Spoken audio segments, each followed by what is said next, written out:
तहरीक इंसाफ ने भारत को पाकिस्तान को ग्रे लिस्ट कराने की कोशिशें नाकाम बना दी। FATF के वफ्द का दौरा रस्मी है। पाकिस्तान को ग्रे लिस्ट से निकालने का अक्टूबर में बाकायदा ऐलान होगा। साबिक वजीर खारजा शाह महमूद कुरैशी ने आइंदा आने वाली अच्छी खबरें बता दी। बोले पाकिस्तान के ग्रे लिस्ट में रहने का कोई था ही नहीं, तमाम शराइत पर अमल दरामद हो गया है।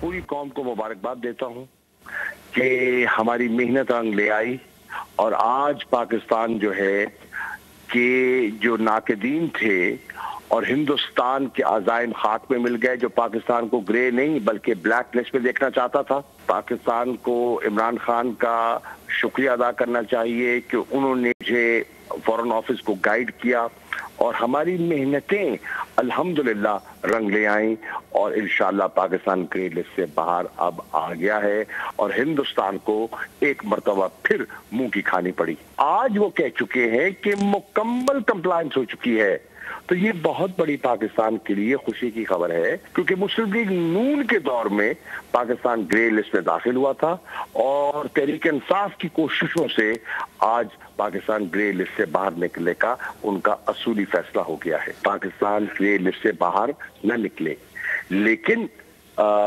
हमने सियासी मैदान में भी, सफारती मैदान में भी और टेक्निकली जो हमने इक़दामात लेने थे वो लिए और हमें कामयाबी हुई। सब्सक्राइब करें और बेल दबाएं ताकि कोई खबर रह न जाए।